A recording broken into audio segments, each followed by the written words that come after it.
river there came up 7 cows, sleek and fat. They grazed among the reeds. After them 7 other cows, ugly and gaunt, came up out of the Nile and stood beside those on the river bank. And the cows were ugly and gaunt and ate up the 7 sleek fat cows. Then Pharaoh woke up. He fell asleep again and had a second dream. 7 heads of grain, healthy and good, were growing on a single stalk. After them 7 other heads of grain sprouted, thin and scorched by the east wind. The thin heads of grain swallowed up the 7 healthy, full heads. Then Pharaoh woke up. It had been a dream. In the morning his mind was troubled. He sent for all the magicians and wise men of Egypt. Pharaoh told them his dreams, but no one could interpret them for him. Then the chief cupbearer said to Pharaoh, "Today I am reminded of my shortcomings." Pharaoh once again was angry with his servants, and he imprisoned me and the chief baker in the house of the captain of the guard. Each of us had a dream the same night, and each dream had a meaning of its own. Now a young Hebrew was there with us, a servant of the captain of the guard. We told him our dreams, and he interpreted them for us, giving each man the interpretation of his dream. And things turned out exactly as he interpreted them to us. I was restored to my position, the other man was hanged. So Pharaoh sent for Joseph, and he quickly brought him to the dungeon. When he had shaved and changed his clothes, he came before Pharaoh. Pharaoh said to Joseph, "I had a dream, and no one can interpret it, but I have heard that it is said of you that when you hear a dream, you can interpret it. I cannot do it," Joseph replied to Pharaoh, "but God will give Pharaoh the answer he desires." Then Pharaoh said to Joseph, "In my dream, I was standing on the bank of the Nile, when out of the river there came up 7 cows, fat and sleek. They grazed among the reeds. After them 7 other cows came up, scaunchy and very ugly and lean. I had never seen such ugly cows in all the land of Egypt. The lean, ugly cows ate up the 7 fat cows that came up first. But even after they ate them, no one could tell that they had done so. They looked just as ugly as before. Then I woke up. In my dreams, I also saw 7 heads of grain, full and good, growing on a single stalk. After them 7 other heads sprouted, withered and thin and scorched by the east wind. The thin heads of grain swallowed up the 7 good heads. I told this to the magicians, but none could explain it to me. Then Joseph said to Pharaoh, "The dreams of Pharaoh are the dreams of Pharaoh are one and the same. God has revealed Pharaoh what he is about to do. The 7 good cows are 7 years, and the 7 good heads of grain are 7 years. It is one and the same dream. The 7 lean, ugly cows that came up afterwards are 7 years, and so the 7 worthless heads of grain scorched by the east wind, they are 7 years of famine. It is just as I said to Pharaoh. God has shown Pharaoh what he is about to do. 7 years of great abundance are coming throughout the land of Egypt, but 7 years of famine will follow them. Then all the abundance in Egypt will be forgotten, and the famine will ravage the land. The abundance in the land will not be remembered, because the famine that follows it will be so severe. The reason the dream was given to Pharaoh in 2 forms is that the manner has been firmly decided by God, and God will do it soon. And now let Pharaoh look for discerning and wise men, put him in charge of the land of Egypt. Let Pharaoh appoint commissioners over the land to take 1/5 of the harvest of Egypt during the 7 years of abundance. They should collect all the food of those good years that are coming and store up the grain under the authority of Pharaoh to be kept in the cities for food. This food should be held in reserve for the country to be used during the 7 years of famine that will come upon Egypt, so that the country may not be ruined by famine. The plan seemed good to Pharaoh and to all his officials. So Pharaoh asked him, "Can we find anyone like this man, one in whom the Spirit of God is?" Then Pharaoh said to Joseph, "Since God has made all this known to you, there is no one so discerning and wise as you. You shall be in charge of my palace, and all my people are to submit to your orders. Only with respect to the throne will I be greater than you."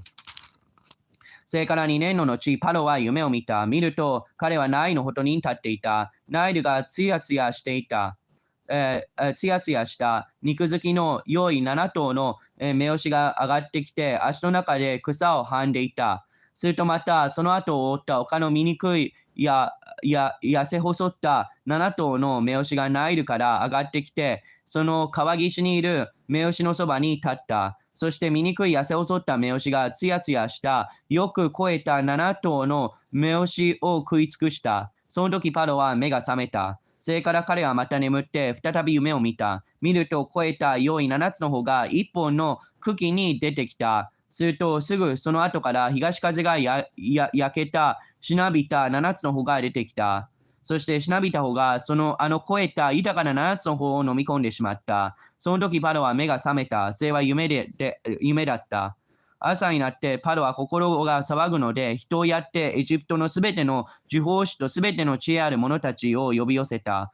パロは彼の夢のことを話したが、それをパロに解き明かすことのできる者はいなかった。その時、検釈官長がパロに告げていった。私は今日あなたの私の過ちを申し上げなければなりません。かつてパロがしもべらを怒って、私と調理官長と侍従長の家に放流なさいました。その時、私と彼は同じ夜に夢を見ましたが、その夢はおのおの意味のある夢でした。そこには私と一緒に侍従長のしもべヘブル人の若者がいました。そこで彼に話しましたところ、彼は私たちの夢を解き明かし、それぞれの夢に従って解き明かしてくれました。そして彼が私たちに解き明かした通りになり、パロは私を元の地位に戻され、彼を木に吊るされました。それでパロは使いをやってヨセフを呼び寄せたので、人々は急いで彼を地下牢から連れ出した。彼は髭を剃り、着物を着替えてからパロの前に出た。パロはヨセフに言った。私は夢を見たが、それを解き明かす者がいない。あなたについて言われることを聞いた。あなたは夢を聞いて、それを解き明かすことというのだが、ヨセフはパロに答えて言った。私ではありません。神がパロの繁栄を知らせてくださるのです。そこでパロはヨセフに話した。夢の中で私はナイルの岸に立っていた。見るとナイルから肉づきが良くて、つやつやした7頭の目牛が上がってきて、足の中で草をはんでいた。すると、その後から弱々しい、非常に醜い、痩せ細った他の7頭の目牛が上がってきた。私はこのように醜いのをエジプト全土でまだ見たことがない。そして、この痩せ細った醜い目牛が、先の越えた7頭の目牛を食い尽くした。ところが彼らを腹に入れても腹に入ったのがわからないほどその姿は初めと同じように醜かった。その時私は目が覚めた。ついで夢の中で私は見た。見ると一本の茎によく実った7つの穂が出てきた。するとその後から東風に焼けたしなびた貧弱な7つの穂が出てきた。そのしなびた穂があの7つの良い方を飲み込んでしまった。それ私は呪法師に話したが、誰も私に説明するものはできなかった。ヨセフはパロに言った。パロの夢は一つです。神がなさろうとすることをパロに示されたのです。7頭の立派な目牛は7年のことで、7つの立派な穂も7年のことです。それは一つの夢なのです。その後から上がってきた7頭の痩せた醜い目牛は7年のことで、東風に焼いたしなびた7つの穂もそうです。それは飢饉の7年です。それは私がパロに申し上げた通り、神がなさろうとすることをパロに示されたのです。今すぐエジプト全土に7年間の大発作が訪れます。それからその後7年間の飢饉が起こり、エジプトの地の豊作は皆忘れられます。飢饉が地を荒れ果てさせ、この地の発作は後に来る飢饉のために後もわからなくなります。その飢饉は非常に厳しいからです。夢が2度パロに繰り返されたのは、このことが神によって定められ、神が速やかにこれをなさるからです。それゆえ今パロは悟くて知恵のある人を見つけ、そのものをエジプトの国の上に置かれますように。パロは国中の監督官を任命するよう行動を起こさせ、豊作の7年間、エジプトの地に備えをなさいますように。彼らにこれらの豊作の年のすべての食料を集めさせ、パロの権威のもとにまちまちに穀物を蓄え、保管させるためです。その食料はエジプトの国に起こる7年の飢饉のための国の蓄えとなさいますように、その地の飢饉が滅びないためです。このことはパロとすべての家臣たちの心にかなった。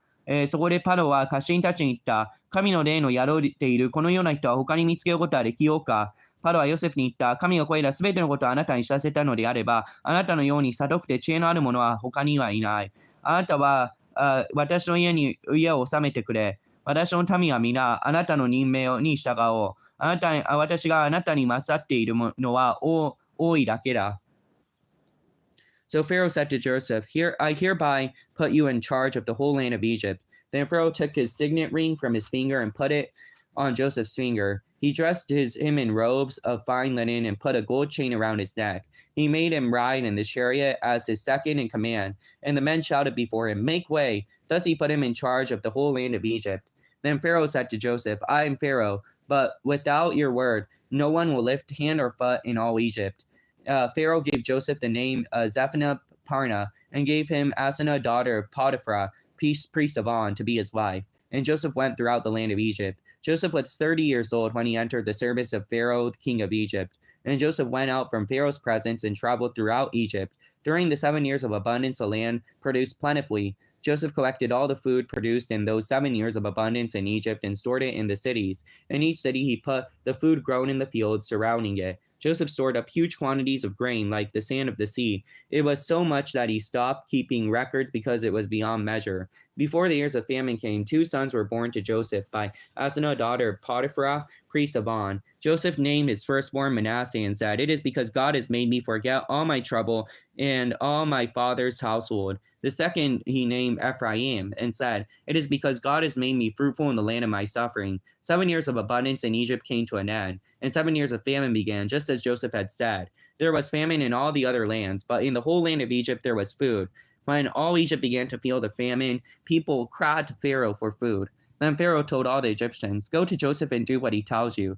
When the famine had spread over the whole country, Joseph opened the storehouse and sold grain to the Egyptians, for the famine was severe throughout Egypt. All the countries came to Egypt to buy grain from Joseph because the famine was severe in all the world. パロはなおヨセフに言った。さあ、私はあなたにエジプト全土を支配させよう。そこでパロは自分の指輪を手から外して、それをヨセフの手にはめ、天布の衣服を着せ、その首に金の首飾りをかけた。そして自分の大の車に彼を乗せた。そこで人々は彼の前でひざまずけと叫んだ。こうして彼にエジプト全土を支配させた。パロはヨセフに言った。私はパロだ。しかし、あなたの許しなくしては、エジプトの中で誰も手足を上げることもできない。パロはヨセフにツフネテパネハという名を与え、オンの妻子、ポテフェダの娘、アセネテを彼の妻にした。そしてヨセフはエジプトの全の地にして渡った。ヨセフがエジプトの王パロに仕えるようになった時には30歳であった。ヨセフはパロの前を去ってエジプト全土を巡り歩いた。さて、豊作の7年間に地は豊かに生産した。そこでヨセフはエジプトの地に産した7年間の食料を男とか集め、その食料を町に蓄えた。すなわち町の周囲にある畑の食料をおのおのその町の中に蓄えた。実は穀物の海の砂のように非常に多く蓄え、測りきれなくなったので、ついに測ることをやめた。飢饉の年が来る前にヨセフに2人の子供が生まれた。彼はオンの妻子、ポテペナの娘のアセマネテが産んだのである。ヨセフは長子マナセと名付けた。神がすべての労苦と私の父の前科と忘れさせられたからである。また、2番目の子、エフライムと名付けた。神が私の苦しみの地で私を実り多いものとされたからである。エジプトの地にあった豊作の7年が終わると、ヨセフが言った通り7年の飢饉が来始めた。その飢饉はすべての国に臨んだが、エジプト全土は食物があった。やがてエジプト全土が終えると、その民はパロに食物を求めて叫んだ。そこでパロは全エジプトに言った。ヨセフのもとに行き、彼の言う通りにせよ。飢饉は全世界に及んだ。飢饉がエジプトの国でひどくなったとき、ヨセフはすべての穀物蔵を開けてエジプトに売った。また、飢饉が全世界にひどくなったので、世界中が穀物を買うためにエジプトのヨセフのところに来た。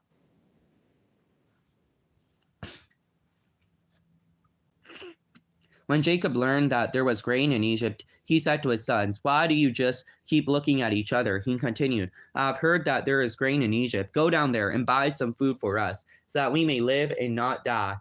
Then 10 of Joseph's brothers went down to buy grain from Egypt. But Jacob did not send Benjamin, Joseph's brother, with the others, because he was afraid that harm might come to him. So Israel's sons were among those who went to buy grain, for the famine was in the land of Canaan also. Now Joseph was the governor of the land, the one who sold grain to all his people. When Joseph's brothers arrived, they bowed down to him with their faces to the ground. As soon as Joseph saw his brothers, he recognized them. But he pretended to be a stranger and spoke harshly to them. "Where do you come from?" he asked. "From the land of Canaan," they replied, "to buy food." Although Joseph recognized his brothers, they did not recognize him. Then he remembered his dreams about them and said to them, "You are spies. You have come to see where our land is unprotected." "No, my lord," they answered. "Your servants have come to buy food. We are the sons of one of your men. Your servants are honest men, not spies." "No," he said to them. "You have come to see where our land is unprotected." But they replied, "Your servants were 12 brothers, the sons of one man, who lives in the land of Canaan. The youngest is now with their father, and one is no more." Joseph said to them, "It is just as I told you, you are spies. And like this, and this is how you'll be tested. As surely as Pharaoh lives, you will not leave this place unless your youngest brother comes here.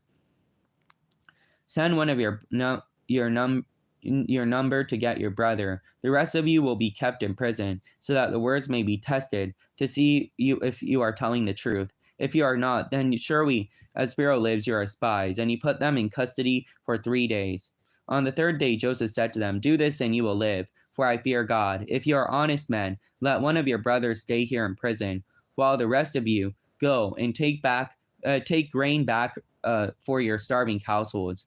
But you must bring your youngest brother to me, so that your words may be verified, and that you may not die." This they proceeded to do. They said to one another, "Surely we are being punished because of our brother. We saw how distressed he was when he pleaded for us for his life, but we would not listen. This is why this distress has come upon us." Reuben replied, "Didn't I tell you not to sin against the boy? But you wouldn't listen. Now we must give an accounting for his blood." They did not realize that Joseph could understand them, since he was using an interpreter. He turned away from them and began to weep. But then he turned back and spoke to them again. He had Simeon taken from them and bound before their eyes. Joseph gave orders to fill their bags with grain, to put each man's silver back in his sack, and to give them provisions for their journey. After this was done for them, they loaded their grain on their donkeys and left. At the place where they stopped for the night, one of them opened his sack to get feed for his donkey, and he saw his silver in his mouth of his sack. "My silver has been returned," he said to his brothers. "Here it is in my sack." Their hearts sank, and they turned to each other trembling and said, "This is what God has done to us?" Then they came to their father Jacob in the land of Canaan, and they told him all that had happened to them. They said, "The man who is lord over the land spoke harshly to us and treated us though we were spying on the land. But we said to him, 'We are honest men and not spies. We were 12 brothers, sons of one father. One is no more, and the youngest is now with their father in Canaan.' The man who is lord over the land said to us, 'This is how I know whether you are honest men. Leave your brothers here with me, and take food for your starving households and go. But bring your youngest brother to me, so I will know that you are not spies but honest men. Then I will give your brother back to you, and you can trade in the land.' They were emptying their sacks, and in each man's sack were a pound of silver. When they and their father saw the money pouches, they were frightened. Their father Jacob said to them, 'You have deprived me of my children. Joseph is no more, and Simeon is no more, and now you want to take Benjamin. Everything is against me.' Then Reuben said to his father, 'You may put both my sons to death, if I do not bring him back to you. Entrust him to my care, and I'll bring them back.' But Jacob said, 'My son will not go down there with you. His brother is dead, and he is the only one left. If harm comes to him on the journey you are taking, you will bring my gray head down to the grave in sorrow.'"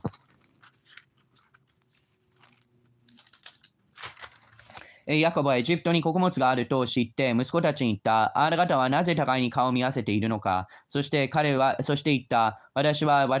今私はエジプトに穀物があるということを聞いた。あなた方はそこへ下っていき、そこから私のために穀物を買ってきなさい。そうすれば私は生き長らせ、知らないだろう。そこでヨセフの10人の兄弟はエジプトに穀物を買うために下っていった。しかしヤコブはヨセフの弟ベンヤミンの兄弟と一緒にやらなかった。災いが彼に降りかかるといけないと思ったからである。こうしてエスラエルの息子たちは穀物を買いに行く人々に交わって出かけた。カノンの地に飢饉があったからである。時にヨセフはこの国の権力者であり、この国のすべての人々に穀物を売るものであった。ヨセフの兄弟たちは来て、顔を地につけて彼を不死拝んだ。ヨセフは兄弟たちを見て、それと分かったが、彼らに対して見知らぬ者のように振る舞い、荒々しい言葉で彼に言った。あなたはどこから来たのか。すると彼らは答えた。カナンの地から食料を買いに参りました。ヨセフには、兄弟たちだと分かったが、彼らにはヨセフだとは分からなかった。ヨセフはかつて彼らが見た夢を思い出して彼らに言った。あなた方は患者だ。この国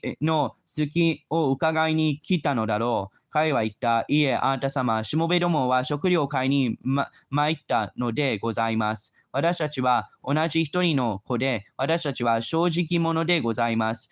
しもべどもは患者ではございません。ヨセフは彼らに言った。いや、あなた方はこの国の隙を伺いにやってきたのだ。彼は言った。しもべどもは12人の兄弟で、カナンの地にいる一人の人の子でございます。末の弟は父と一緒にいますが、もう一人はいなくなりました。ヨセフは彼らに言った。私が言った通りだ。あなた方は患者だ。このことであなた方を試そう。パロの命にかけて言うが、あなた方は末の弟がここに来ない限り、決してここから出ることはできない。あなた方のうちの一人がやって、弟を連れてきなさい。それまであなた方を監禁しておく。あなた方に忠実であるかどうか、あなたの言うことを試すためだ。もしそうでなかったら、パノの命にかけてあなた方はやっぱり患者だ。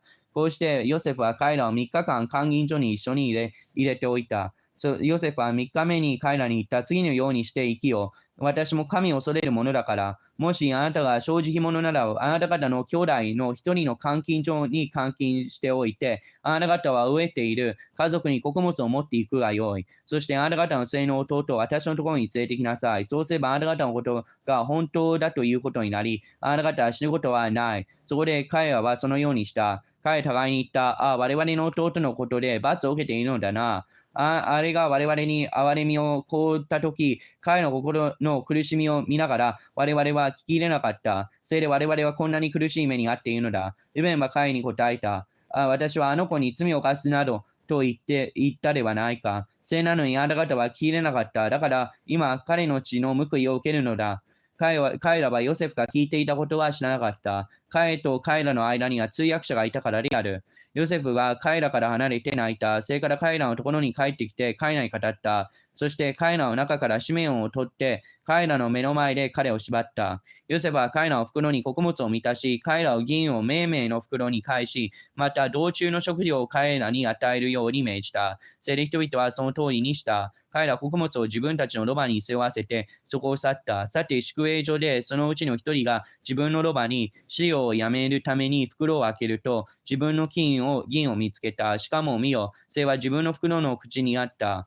彼は兄弟たちに言った。私の銀が返させている。しかもこの通り、袋の中に彼らは心配し、目を震わせて互いに言った。神は私たちに一体何ということをなさったのだろう。こうして彼らはカナンの地にいる父ヤコブのもとに帰って、その身に起こったことすべてを彼に告げていった。あの国の支配者である人が私たちに荒々しく語り、私たちをあの国の伺う患者にしました。私たちはその人に、私たちは正直者で患者ではない。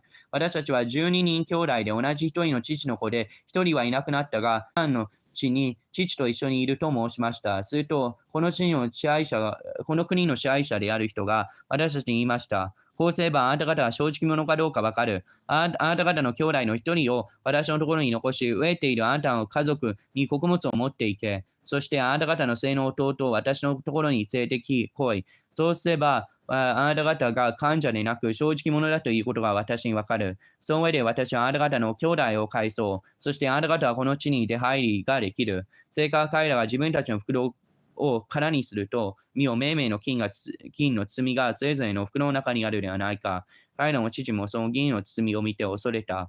父ヤコブは彼らに言った。あなた方はもう私の子を失われている。ヨセフはいなくなった。シメオンもいなくなった。そしてベンヤミンももう取ろうとしている。こんなことは皆私に降りかかってくるのだ。ルベンは父にこう言った。もし私が彼をあなたの元に連れて帰ったなら、私の二人の子を殺しても構いません。彼を私の手に任せてください。私はきっと彼をあなたの元に連れ戻します。しかしヤコブは言って、私の子はあなた方と一緒には行かせない。彼の兄は死に、彼だけは残っているのだから、あなたの行く道中でもし彼に災いが降りかかれば、あなた方はこの白髪頭の私を悲しみながら地獄に下らせることになるのだ。